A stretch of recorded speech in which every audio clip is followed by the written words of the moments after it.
बिस्मिल्लाहिर्रहमानिर्रहीम। अस्सलाम वालेकुम। प्रोग्राम न्यूज़ वॉच में नाज़रीन आपको खुशामदीद कहते हैं। इस प्रोग्राम में हम बात करते हैं दिन भर के अहम वाक़यात और दिन भर की अहम ख़बरों पर तबसरा लेते हैं अपने माहिरीन से। अपने आज के प्रोग्राम का आगाज़ करते हैं इस मुल्क की सियासी इस सूरत हाल को लेके, एक ऐसे वक्त में कि जब सुप्रीम कोर्ट ऑफ पाकिस्तान हुकूमत को और पीपल्स पार्टी को पहले ही मोहलत दे चुकी है 13 अक्टूबर तक की NRO अमल दरामद केस से मुताल्लिक़।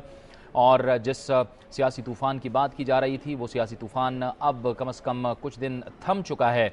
ऐसी इस सूरत हाल में जो मुस्लिम लीगें हैं, मुख्तलिफ़ मुस्लिम लीगें हैं, वो आपस में इत्तेहाद की कोशिशें कर रही हैं।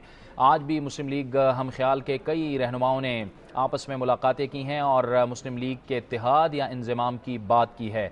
मुस्लिम लीग हम ख्याल के रहनुमा सलीम सैफुल्लाह ने आज मुलाकात की है मुस्लिम लीग फंक्शनल के सरबरा जनाब पीर साहब पगारा से, और उसके बाद उनकी मुलाकात हुई साबिक़ वज़ीर आज़म मीर ज़फ़रुल्लाह ख़ान जमाली से। और तमाम जो मामलात हैं मुस्लिम लीगों के इत्तेहाद के, उन पर तफसील से गौर किया गया।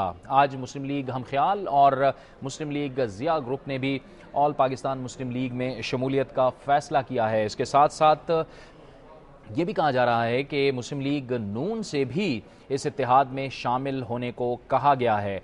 आज जो मुलाकातें हुई हैं उसका आउटकम क्या है, क्या कुछ उसमें हुआ है, इस बारे में हम बात करेंगे। और इसके लिए हमें ज्वाइन किया है मुस्लिम लीग हम ख्याल के सीनियर रहनुमा सलीम सैफुल्लाह ने, जो इस वक्त हमारे साथ टेलीफोन लाइन पर मौजूद हैं। बहुत बहुत शुक्रिया सलीम सैफुल्लाह साहब। सबसे पहले तो ये बताइएगा कि आज आपकी मुलाकातें हुई हैं, क्या आउटकम उसका निकला है और क्या कुछ तय पाया है इन मुलाकातों में? पीर साहब पगारा से मुलाकात हुई, मीर ज़फ़रुल्लाह ख़ान जमाली साहब से आपकी मुलाकात हुई। बिस्मिल्लाहिर्रहमानिर्रहीम। जावेद इकबाल साहब, आपको पता है कि मुत्तहिद मुस्लिम लीग या इकट्ठे इत्तेफाक में लोग तो कहते हैं बरकत है, और अगर मुस्लिम लीग को हम चाहते हैं और अगर सही मुस्लिम लीगर्स हैं तो हमें हमारी कोशिश होनी चाहिए कि हम आपस में इकट्ठे हों। और ये जो अलग-अलग हमने मुस्लिम लीगें बनाई हैं उससे ना कौम को ना जमात को कुछ फायदा पहुंच रहा है। तो इसलिए एक कोशिश है जिसमें पीर साहब पगाड़ा शरीफ, उनसे हमारी मुलाकात हुई थी पिछले साल। फिर 15 जुलाई को मियाँ खुर्शीद कसूरी साहब के यहाँ एजाजुल हक साहब, अपने जमाली साहब और फंक्शनल मुस्लिम लीग के सीनियर ओहदेदारान जो थे वो तशरीफ लाए और हमने एक अलायंस का ऐलान किया। ये 15 जुलाई लाहौर में।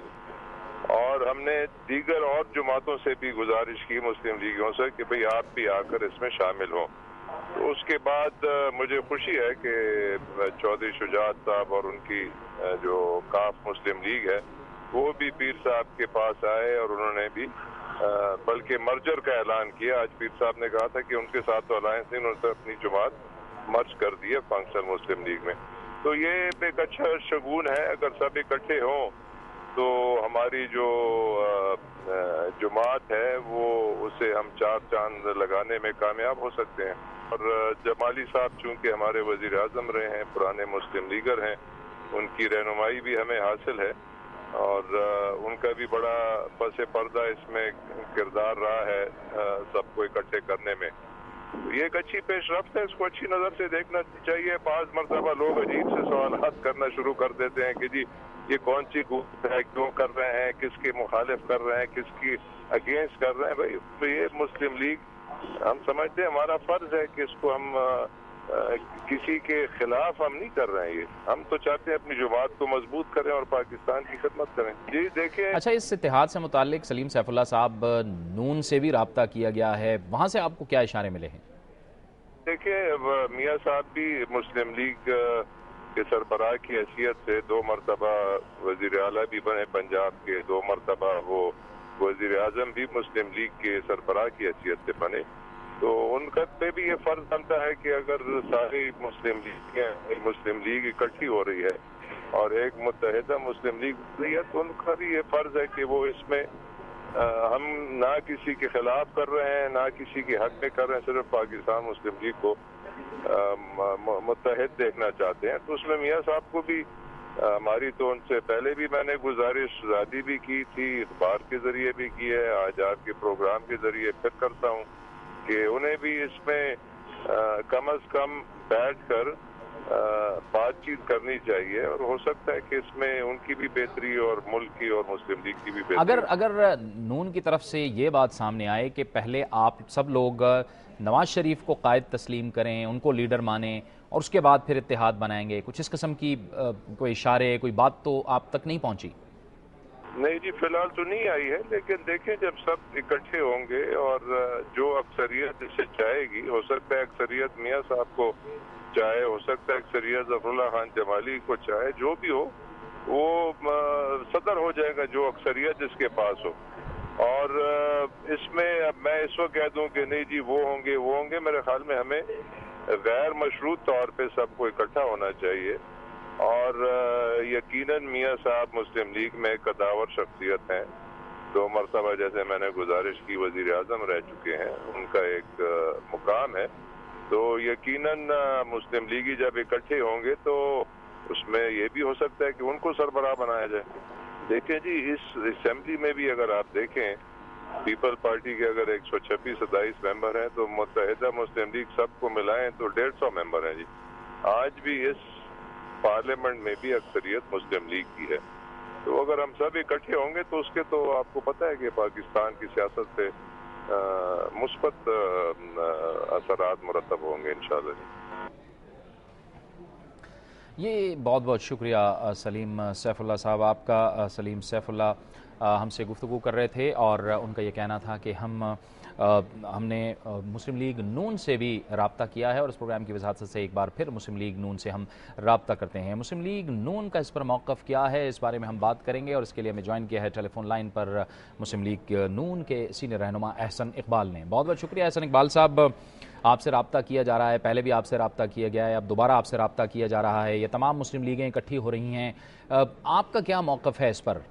دیکھیے، پاکستان مسلم لیگ نون کا موقف بہت واضح ہے۔ ہم پچھلے 10 سال سے اس ملک میں اقتدار کی نہیں بلکہ اقدار کی سیاست کرتے رہے ہیں، کیونکہ ہم سمجھتے ہیں کہ اب وقت آ گیا ہے کہ پاکستان کے سیاسی ڈھانچے کو اور پاکستان کے اندر گورننس کو ان بنیادوں پہ کھڑا کرنا ضروری ہے جن کی اوپر اس کی عمارت قائم کی گئی تھی، اور 63 سال میں ہم نے جو ابہام پیدا کیے، جو ڈسٹورشنز پیدا کیے ہیں اس ملک میں سیاسی نظام کے حوالے سے، جمہوری نظام کے حوالے سے اور گورننس کے حوالے سے، آج اس سے ہمارے تمام ادارے اپنی صلاحیت کھو چکے ہیں، اپنی ایفیکٹونیس کھو چکے ہیں، اور ایک انارکی کی طرف ہم جا رہے ہیں۔ اس لیے ہم اس ملک کی عمارت کو انہی بنیادوں پہ کھڑا کرنا چاہتے ہیں جن پر قائد اعظم نے اس کی بنیاد رکھی تھی۔ اس کے مقصد کے لیے ہمارا ایک نظریہ ہے، ہماری ایک سوچ ہے۔ یہ جو جتنے دھڑے اکٹھے ہو رہے ہیں ان کا بھی ایک بہت ماضی حال ہے، یہ سب جنرل مشرف کے ساتھ تھے، ابھی بھی ان میں سے بعض دھڑے ہیں جو کہتے ہیں کہ ہم تو جی ایچ کیو کی پارٹی ہیں، ہم تو اسٹیبلشمنٹ کی پارٹی ہیں۔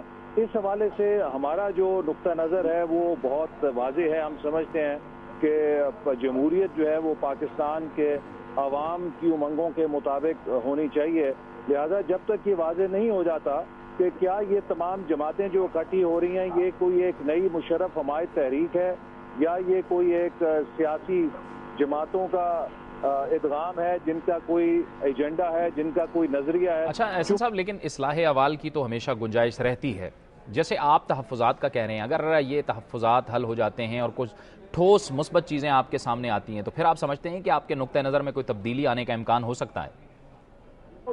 فروزہ ہے، ابھی حال ہی میں جو پاکستان ابھی اثرات بھگت رہا ہے جو فیصلے جنرل مشرف کے دور میں ہوئے، اور جنرل مشرف کا مواخذہ جو ہے ہم سمجھتے ہیں کہ اس ملک میں سیاسی استحکام لانے کے لیے ایک بہت اہم فیکٹر ہے۔ بلوچستان کے اندر جو آگ لگی ہوئی ہے، قبائلی علاقوں میں جو آگ لگی ہوئی ہے، اسی طرح اور اس ملک کے اندر جو انتہا پسندی پھیلی ہوئی ہے، اس میں جنرل مشرف کا مواخذہ ایک بہت اہم کردار ادا کرے گا۔ اسی طرح اس ملک میں مارشل لا کے دروازوں کو ہمیشہ کے لیے بند کرنے کے لیے ان کا مواخذہ بہت اہم ہے۔